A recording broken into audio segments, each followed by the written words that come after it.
சிம்பிள்ப்பா. நிச்சயமா அந்த நம்பிய காயத்ரி தான் ஏதாவது பண்ணிருப்பா. அதை மட்டும் நான் உறுதியா சொல்றேன். பேசாம காயத்ரி மேல ஒரு கம்ப்ளைண்ட் கொடுப்போமா? அதெல்லாம் வேலைக்கு ஆகாது மூர்த்தி. எந்த அடிப்படையில கம்ப்ளைண்ட் கொடுப்பீங்க? ஆதாரம்னு ஒண்ணு வேணும்ல. என்ன நடந்திருக்கும்? இவன் அந்த நம்பியை என்னதான் பண்ணிருப்பா?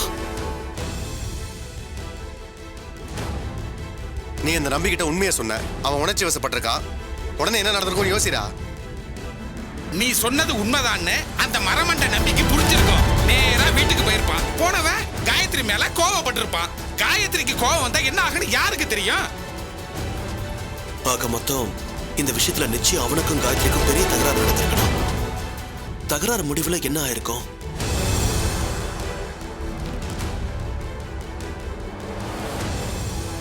அந்த காயத்ரி தான் நினைச்சது நடக்கணும்னா என்ன வேணா பண்ணுவ பிரகாஷ். அவ தான் நம்பி ஏதாவது பண்ணிருக்கணும். அந்த பழிய தூக்கி சத்யா மேல போட்டிருக்கணும். இதுதான் நடந்திருக்கணும். எல்லாம் கெஸ்ஸிங்கா இருக்குன்னு இது நம்ம எப்படி நிரூபிக்க போறோம்? டேய், நிரூபிக்கிறதெல்லாம் அப்புறம் இருக்கட்டும்டா. பாவண்டா சத்யா. உண்டா இருக்கிற பொண்ணு நேரத்துக்கு சாப்பிடணும், தூங்கணும், சத்தான உணவு சாப்பிடணும்டா. அவ அங்க என்ன பாடுபடுறாளோ தெரியல. எப்படியாவது அவளை ஜாமீன்ல எடுத்துருங்கடா. அதுக்கு தான் முயற்சி பண்ணிட்டு இருக்கேன். திரும்ப போலீஸ் ஸ்டேஷன் தான் போறோம். எப்படியும் அவளை பெயில் எடுத்துருவோம். அவளுக்கு எதிராக பெருசா சாட்சியெல்லாம் எதுவும் இல்ல. காயத்ரியோட கம்ப்ளைண்ட் வச்சு மட்டும் அவளை உள்ள போட முடியாது. எந்த ஐடியா இல்லாம நம்ம ஸ்டேஷனுக்கு போனா அதனால என்னப்பா பிரயோஜனம்? ஏதாவது ஐடியா பண்ணு. அப்பதான் நாம அவளை சிக்க வைக்க முடியும். ஏதாவது செஞ்சு அவளை சிக்க வச்சிடலான்னு எனக்கு ஒரு ஐடியா இருக்கு. நான் போயிட்டு ஐடியாவா? என்ன ஐடியா பிரகாஷ்? ஸ்டேஷனுக்கு போய் இன்ஸ்பெக்டர் கிட்ட பேசுவோம். வரேன். டேய், நானும் வரேன்டா. கடவுளே, எப்படியாவது என் மருமகளை வெளியில கொண்டு வரதுக்கு உதவி பண்ணுப்பா. அம்மா, நான் கிளம்புறேம்மா. மறுவீடெல்லாம் மெதுவா பாத்துக்கலாம். முதல்ல உங்க பிரச்சனையெல்லாம் முடியட்டும். அத்தை, சீக்கிரம் எல்லா பிரச்சனையும் முடியும். நீங்க தைரியமா போங்க. நடக்கட்டும்மா, நடக்கணும். நான் வரேன். அகிலா, வரேம்மா. வாங்க அத்தை.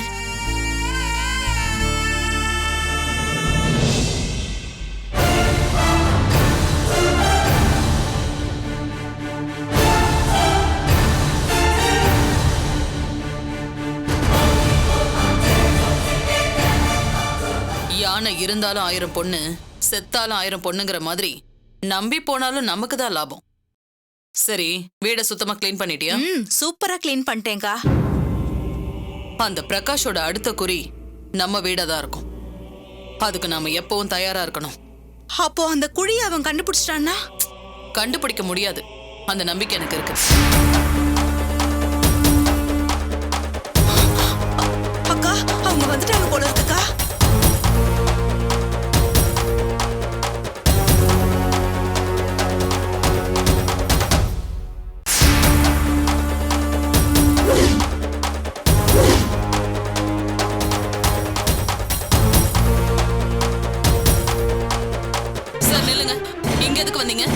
நீங்க தான் நம்பி ஒளிச்சு வச்சிருக்கணும், இல்ல கொன்னு இருக்கணும்னு சொல்லி இவங்க கம்ப்ளைண்ட் பண்ணிருக்காங்க. அந்த கம்ப்ளைண்ட் மூலமா உங்க வீட்டை சர்ச் பண்ண வந்திருக்கேன். வாட்? ஏன் வீட்டையா? என்ன விளையாடுறீங்களா? பாதிக்கப்பட்டவன் நான். நம்பி இல்லாம தவிச்சிட்டு நிக்கிறேன். நம்பி இருக்காரா இல்ல கொன்னுட்டாங்களோன்னு நெருப்பு மேல நிக்கிற மாதிரி நிக்கிறேன். ஏன் வீட்டை சர்ச் பண்ணணும்னு ஈவ இல்லாம சொல்றீங்க? இது அக்கிரமமா இருக்கு சார். எல்லாம் நடிப்பு சார். இவ தான் நம்பி ஏதோ பண்ணிருக்கா. இந்த வீட்டை நீங்க சர்ச் பண்ணி ஆகணும். முடியாது சார், சர்ச் பண்ண விட மாட்டோம். உங்களுக்கு தேவைன்னா கோர்ட்டுக்கு போய் சர்ச் வாரண்ட் வாங்கிட்டு வாங்க. அதுக்கப்புறம் வேணா பார்க்கலாம். சார், இவங்க தடுக்கிறதுல இருந்தே தெரியலையா? நிச்சயம் இவங்க தான் ஏதோ தில்லுமுள்ள பண்ணிருக்காங்க. அதனாலதான் வாரண்ட் அது இதுன்னு பேசுறாங்க. அதுக்கு லேட்டானா இருக்கிற எவிடன்ஸை மறைக்கலான்னு பிளான் பண்றாங்க. இல்லனா வீட்டுக்குள்ள ஒளிச்சு வச்சிருக்கிற நம்பிக்கை இடம் மாத்தலான்னு பிளான் பண்ணுவாங்க. நீங்க யோசிக்காதீங்க, உடனே சர்ச் பண்ணுங்க. மேடம், நீங்க கட்டாயமா சர்ச் பண்ண அனுமதிச்சுதான் ஆகணும். சந்தேகத்தின் பேர்ல நடவடிக்கை எடுக்கிறதுக்கு வாரண்ட் தேவையில்லை. இவங்க கொடுத்த கம்ப்ளைண்ட் இருந்தாலே போதும். இல்ல சார், நீங்க இவங்க கூட சேர்ந்துகிட்டு என்ன அவமானப்படுத்தணும்னு நினைக்கிறீங்க. அதிகாரத்தை மிஸ்யூஸ் பண்றீங்க. ஹலோ, என்ன பண்ணணும் ஏது பண்ணணும்னு தெரிஞ்சுதான் வந்திருக்கோம். ரூல்ஸ் எல்லாம் தெரிஞ்சுதான் நாங்க சர்ச் பண்ண வந்திருக்கோம். இவங்க மேல கம்ப்ளைண்ட் கொடுத்தீங்க. இவங்க வைஃப் மிஸ்ஸஸ் சத்யபிரியா நம்பியை கொன்னு இருக்கலாம்னு சொல்லி சொன்னீங்க. அதுக்கான அடிப்படை காரணத்தை வச்சு நான் அவங்களை அரெஸ்ட் பண்ணனா இல்லையா? சார், இவங்க கொடுத்தது பொய் புகார். அதுக்கே நீங்க ஆக்ஷன் எடுத்தீங்கல்ல. நாங்க கொடுத்தது உண்மையான புகார். அதுக்கு நீங்க ஆக்ஷன் எடுத்து தான் ஆகணும் சார். சார், நான் பேசிக்கிறேன் சார். சத்யா மேடம் கவர்மெண்ட் ஆபீசராகவே இருந்தாலும் அரெஸ்ட் பண்ணி நான் உள்ள போட யோசிக்கல. உங்க கம்ப்ளைண்ட்டை மதிச்சு நான் நடவடிக்கை எடுத்திருக்கேன். அதே நேரம் அவங்க தரப்புல கம்ப்ளைண்ட் கொடுத்திருந்தா அதையும் விசாரிக்க வேண்டியது என்னோட கடமை. நம்பிய நீங்க தான் ஏதோ பண்ணிருக்கலாம்னு சொல்லி அவங்க கம்ப்ளைண்ட் கொடுத்திருக்காங்க. அதை என்னால ரிஜெக்ட் பண்ண முடியாது. நீங்க என்ன சொன்னாலும் சரி, நான் வீட்டை சர்ச் பண்றதுக்கு விட போறது இல்ல. மடியில கன இல்லைன்னா வழியில என்ன பயம்? எதுக்கு மறுக்கிற? அப்ப இவதான் சார் ஏதோ பண்ணிருக்கா கன்ஃபார்மா தெரியுது. மேடம், ஒரு விசாரணை அதிகாரியா உங்க வீட்டை சர்ச் பண்ற எல்லா அதிகாரமும் எனக்கு இருக்கு. நீங்க அனுமதிச்சா எந்த விதமான அசம்பாவிதமும் இல்லாம நான் சர்ச் பண்ணிட்டு போவேன். இல்ல உங்களை அரெஸ்ட் பண்ணி தான் சர்ச் பண்ணணும்னா நான் அதுக்கும் தயார். இது அக்கிரமம் சார். உங்க பவரை நீங்க தப்பா யூஸ் பண்றீங்க. இதுக்கு நீங்க கோர்ட்ல பதில் சொல்லி ஆகணும். உங்க மேல நாங்க லீகல் ஆக்ஷன் எடுப்போம். என்ன வேணா பண்ணிக்கங்க. இப்ப வழி விட போறீங்களா இல்லையா? சார் நீங்க சர்ச் பண்ணுங்க சார். நம்பி உயிரோடவோ பணமாவோ நிச்சயம் கிடைப்பான். அப்படிலாம் எதுவும் இல்ல. நீங்க சர்ச் பண்றது நான் கொடுத்த கம்ப்ளைண்ட் அவமானப்படுத்துற மாதிரி இருக்கு. அதனால தான் தடுக்கிறேன். இதுக்கு மேல உங்க பெர்மிஷனுக்காக வெயிட் பண்ண முடியாது. வாங்க உள்ள போய் சர்ச் பண்ணலாம் சார்.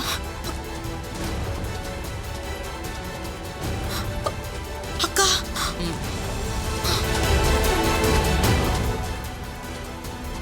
என்னாச்சு? சார் அங்க எந்த தடையும் கிடைக்கல சார். சார் மேலே ஏதோ நடந்திருக்கு சார். கண்ணாடியில துண்டு துண்டா உடைஞ்சிருக்கு சார்.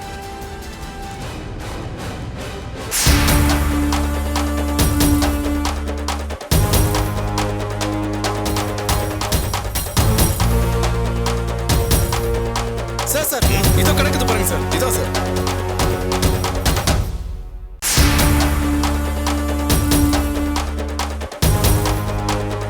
என்ன மேடம் இது? இது வந்து அக்கா, நான் ஒட்டடை அடிச்சிட்டு இருந்தேன்ல, கை தவறி பல்ப்ல பட்டு கீழே விழு. அப்ப இந்த வீட்ல ஏதோ நடந்திருக்குன்னு தானே அர்த்தம்?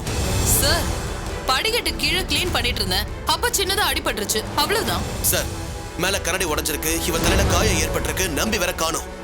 இதெல்லாம் வச்சு பார்க்கும்போது நிச்சயம் இவங்களுக்குள்ள ஏதோ தகராறு நடந்திருக்கு. அதோட முடிவுல நம்பி ஏதோ பண்ணிருக்கா. கையில அடிபட்டிருக்கு, இதையும் சேர்த்து சொல்ல. என்ன சார் இது? ஒவ்வொன்றுத்துக்கும் ஒரு காரணம் சொல்றல. என் தங்கச்சி பல்பை உடைச்சிட்டா, நான் முட்டிக்கிட்டேன். எல்லாத்துக்கும் காரணம் கேப்பீங்க போல இருக்கு. இது ரொம்ப அக்கிரமமா இருக்கு சார். என் அக்காவும் நம்பி சாரும் அவ்வளவு அண்டர்ஸ்டாண்டிங்கான ஃப்ரெண்ட்ஸ். அவங்களுக்குள்ள காரணம் இல்லாம ஏன் தகராறு வரணும்? காரணம் இருக்கு. காயத்ரியோட துரோகத்தை எல்லாம் நம்பிக்கிட்ட எடுத்து சொல்லி அனுப்பி வச்சதே நான் தான். அதுல நான் பண்ண ஒரே முட்டாள்தனம் அவனுடைய ரியாக்ஷனையும் கந்தசாமியோடைய வாக்குமூலத்தையும் வீடியோ பண்ணாம விட்டதுதான். சாட்சி ஆதாரத்தை எல்லாம் நம்பிக்கிட்டே காட்டிட்டதால அவன் நடவடிக்கை எடுப்பான்னு நான் அசால்ட்டா இருந்துட்டேன். கடைசியில அவனே காணாம போற மாதிரி பண்ணிட்டீங்க. இவன் என்னமோ வளர்றான் சார். எனக்கு அதை பத்திலாம் தெரியவே தெரியாது. இவனோட வைஃப் அடிச்சிருக்கா, அதனால நம்பிக்கை என்னமோ ஆயிருக்கு. என்ன ஆயிருப்பாருன்னு நினைச்சு நான் பயந்துட்டு இருக்கேன். ஆத்துலயோ குளத்திலயோ தள்ளி விட்டுட்டாங்களா, இல்ல கொன்னு பணத்தை புதைச்சிட்டாங்களான்னு ஒண்ணுமே புரியல சார். ஏற்கனவே நான் ரொம்ப காயப்பட்டு போயிருக்கேன். நீங்க அந்த காயத்துல உப்பு தடவுற மாதிரி மேல மேல அவமானப்படுத்திட்டு இருக்கீங்க. தயவு செஞ்சு இங்க இருந்து போங்க சார். சார் நீங்க சொன்ன மாதிரி தரவா செக் பண்ணியாச்சு, எதுவுமே கிடைக்கல. என் கடமையை நான் செஞ்சுட்டேன். வாங்க போலாம்.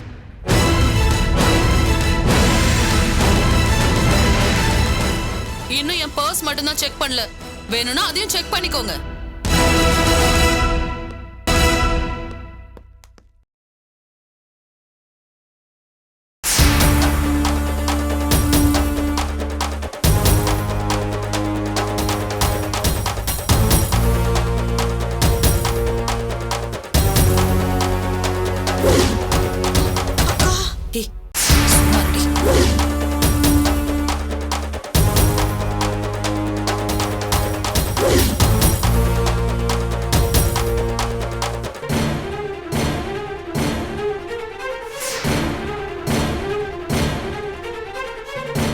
சார் ஒரு நிமிஷம் வாங்கல. என்ன பிரகாஷ்? இந்த இடத்துல முன்னாடி நிறைய பூந்தொட்டி இருந்திருக்கு. ரீசெண்டா தான் அதை எடுத்திருக்காங்க. அது கண்டிப்பா இங்கதான் எங்கேயாவது இருக்கணும். அதை தேடணும்னா ஏதாவது க்ளூ கிடைக்கலாம் சார். வாங்க சார் பார்க்கலாம். வாங்க எல்லாரும்.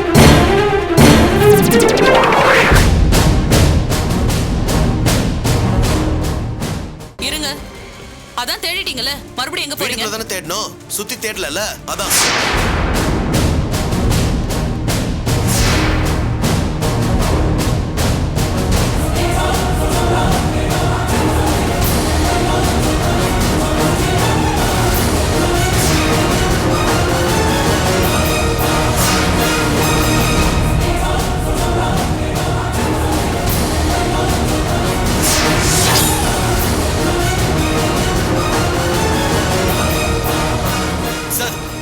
தொட்டி எல்லாத்தையும் இங்க அடிக்கிருக்காங்க சார். சார் சார் இங்க பாருங்க சார். இங்க தோண்டி மூடின மாதிரி இருக்கு. பூந்தொட்டிலாம் வச்சிருக்காங்க. ஒருவேளை நம்பி இங்க புதைச்சிருப்பாங்களோ? அந்த பூந்தொட்டி எல்லாம் கிளியர் பண்ணுங்க. சரிங்க சார்.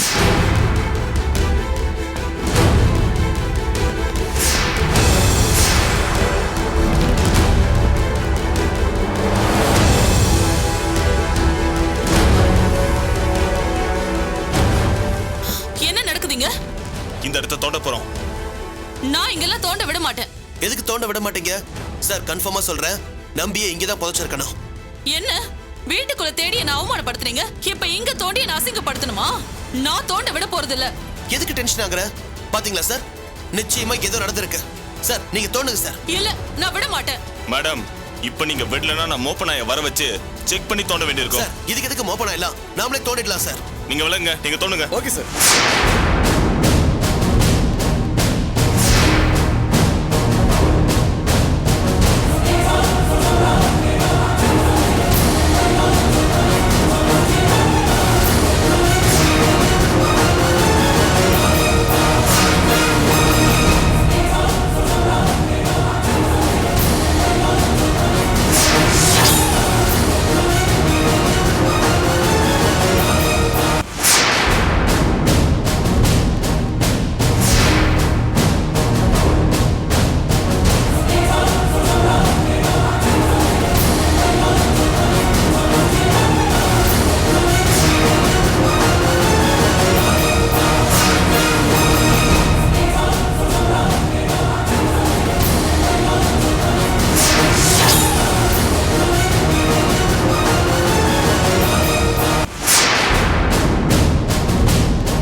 போதுமா?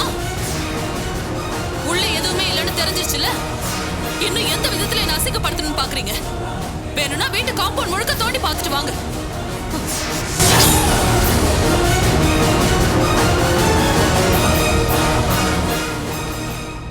காயத்ரி, அந்த குழி சமீபத்துல தோண்ட மாதிரி இருக்கு. இப்பதான் தோண்டி அதை மூடி இருக்கீங்க. கரெக்டா ஒரு ஆளை புதைக்கிற அளவுக்கு கச்சிதமா குழியை தோண்டி எதுக்காக மூடுனீங்க? ஆமா, புதுசா தோண்ட குழிதான். முந்தா நாள் தோண்டி நேத்து தான் மூடணும். ஆளை புதைக்கிற அளவுக்கு கச்சிதமா எதுக்கு தோண்டினீங்க? இது என்ன பம்பா இருக்கு? அது எங்க செப்டிக் டேங்க்ல கொஞ்சம் ப்ராப்ளம் ஆயிடுச்சு. உள்ள ஏதோ லீக் ஆகுற மாதிரி இருக்குன்னு பிளம்பர் டவுட் பட்டாரு. சரி, டிரைனேஜ் லைன் பக்கத்துலயே இருந்ததுனால அந்த இடத்துல தோண்டணும்.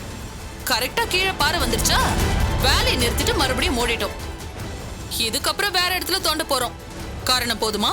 சார், இது எல்லாமே பிளான் பண்ண மாதிரி இருக்கு. வீட்டுக்குள்ள ஏதோ நடந்திருக்கு.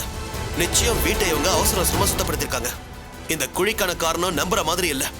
இவங்க நடவடிக்கை எல்லாம் பார்த்தா அந்த நம்பி உயிரோட இருக்கிறதுக்கு சான்ஸே இல்லைன்னு தோணுது. நானும் அதே தானே சொல்றேன். அவரை கொன்னது நீங்க தானே. உங்க ஆபீஸ் டிரைவர் தானே இதுக்கு சாட்சி சொல்லிருக்காரு. நியாயமா ஒன்னையும் சேர்த்து அரெஸ்ட் பண்ணிருக்கணும். வாய் மூடு. சார், இதுல நிறைய மர்மம் இருக்கு.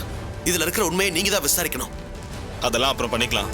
ஆனா இப்போதைக்கு நம்ம கிட்ட எந்த எவிடன்ஸுமே இல்ல. இவங்களை நான் இப்போதைக்கு அரெஸ்ட் பண்ண முடியாது. சார், நீங்க பிரகாஷ்க்கு ஆதரவா பேசுறீங்களோன்னு எனக்கு டவுட்டா இருக்கு. ஏற்கனவே ஹைதராபாத் விஷயத்துல இவனுக்கு ஆதரவா தான் என்ன அரெஸ்ட் பண்ணீங்க. அதே மாதிரி இந்த விஷயத்துல இவனுக்கு ஃபேவரா பேசுறது ரொம்ப தப்பு சார். இங்க பாருங்க, யாரா வேணா இருந்துட்டு போட்டோம். உண்மை எதுவோ, சாட்சி யார கைய காட்டுதோ அவங்கள நான் அரெஸ்ட் பண்ணியே தீருவேன். யார் குற்றவாளியா இருந்தாலும் என்கிட்ட இருந்து தப்பிக்கவே முடியாது. இந்த விசாரணையில உடனடி ஆக்ஷன் எடுப்பேன். எனிவே, கோஆபரேட் பண்ணதுக்கு ரொம்ப நன்றி. வாங்க.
தான் பார்க்கணும்னு சொல்றாங்க. இங்கேயே வெயிட் பண்ணுவோம். தம்பி வராரு. என்ன மாப்பிள, நம்ம சத்யாவ கொலைகாரி, அவ முகத்தை பார்த்து கொலைகாரின்னு சொல்றதுக்கு யாருக்கு மனசு வரும்? அந்த காயத்ரிக்கு மனசு வருது. நம்ம குடும்பம் மொத்தத்தையும் அழிக்கணும்னு நினைக்கிறவ சத்யாவை சும்மா விடுவாளா? எங்க போயிட்டு வரீங்க? என்ன நடக்குது இப்ப? உள்ள போய் பேசுவோமே. சத்யாவை உள்ள பாத்தீங்களா? விடலையே. உள்ள போங்க. உள்ள போய் பேசாம சத்யா, சத்யா, என்னம்மா இதெல்லாம்? உன்னை போய் வாய் கூசாம குத்தம் சொல்லி அரெஸ்ட் பண்ணிட்டாங்களே. அம்மா அழாதம்மா. காயத்ரியை ஜெயிக்கணும்னா இதெல்லாம் சந்திச்சுதான் ஆகணும். நீ தைரியமா இரு. என்னங்க என்னாச்சு? ஸ்பாட் விசிட்ல ஏதாவது கிடைச்சதா? இல்ல சத்யா, அந்த காயத்ரி எல்லாத்தையும் பிளான் பண்ணி தான் பண்ணிருக்கா. நாங்க நம்பியை காப்பாத்துனதுக்கு அங்க சின்ன தடையும் கூட இல்ல. காயத்ரி அங்க வச்சு என்ன டிராமா போட்ட தெரியுமா? அவ நடிக்கிறத வச்சு பார்த்தா இதெல்லாம் அவ வேலை தான் கிளியரா தெரியுது. என்னதாம்மா நடந்துச்சு? அம்மா, அந்த நம்பி கவர்மெண்டோட இடத்துல பாத போட பார்த்தான். நான் அதை தடுத்துட்டேன். அந்த ஆத்திரத்துல அவன் என்ன தாக்க வந்தான். நான் அவனை அடிச்சு தள்ளிட்டேம்மா. ஆனா இப்ப அவனை காணும்மா. நான் தான் அவனை அடிச்சு கொண்டுட்டேன்னு காயத்ரி மேல கம்ப்ளைண்ட் கொடுத்திருக்கா. எவ்வளவு கெட்ட என்ன அவளுக்கு. நீ கர்ப்பமா இருக்கன்னு தெரிஞ்சும் இப்படி பண்ணிருக்காளே. நிச்சயம் நம்பி சாகலாத்த. சத்யா நம்பி அடிச்சதுக்கு அப்புறம் நானும் ஏகானனும் நம்பியை போய் பார்த்தோம், பேசணும். அப்பதான் கந்தசாமியை வச்சு அந்த காயத்ரி நம்பிக்கை எதிரா என்னென்ன வேலை பார்த்திருக்கான்னு அவன் கிட்ட நிரூபிச்சோம். அவன் அந்த ஆத்திரத்தோட கிளம்பி போனான். அவன் சாகலாம் இல்ல. சார், நம்பி போய் காயத்ரி கூட தகராறு பண்ணதுல ஏதோ நடந்திருக்கு. அநேகமா காயத்ரி அந்த நம்பியை கொண்டிருப்பான்னு நான் நினைக்கிறேன். ஆனா பழிய மட்டும் சத்யா மேல போட்டா. பிரகாஷ், அவங்களுக்குள்ள பிரச்சனை நடந்திருக்குன்னா அந்த வீட்ல ஏதோ எவிடன்ஸ் இருந்திருக்கணும்ல. அங்கதானே போயிட்டு வரோம். வீட்டை சுத்தமா தொடச்சு வச்சிருக்கா. ஆனா அங்கங்க ஏதோ நடந்திருக்கு. கரெக்டா ஒரு ஆளை புதைக்கிற அளவுக்கு குழி தோண்டிருக்கா. கேட்டா அங்க செப்டிக் டேங்குக்காக குழி தோண்டிருக்கோன்னு சொல்றா.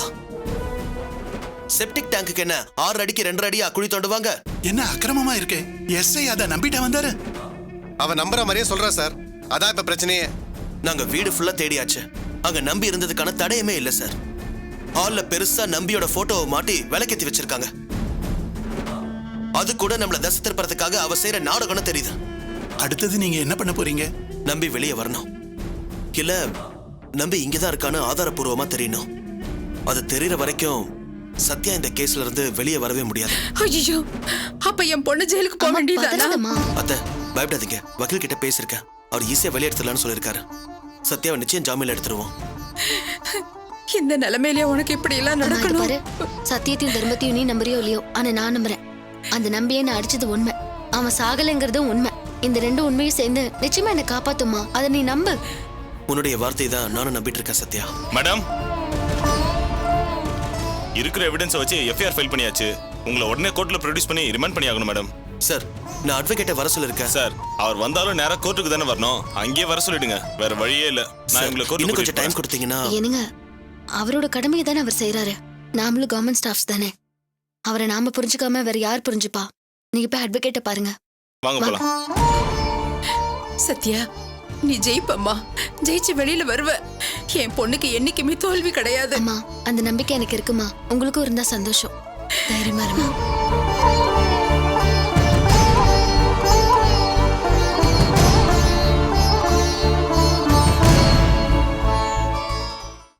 என்ன சப்ஸ்கிரைப் பண்ண சொல்லி அந்த பிரகாஷ் சொன்னானாமே. இப்ப நான் சொல்றேன், நீங்க யாரும் கீழே இருக்கிற சப்ஸ்கிரைப் பட்டனை கிளிக் பண்ணவே கூடாது. கிளிக் பண்ணாதீங்கன்னு சொல்றேன்ல, பண்ணாதீங்க.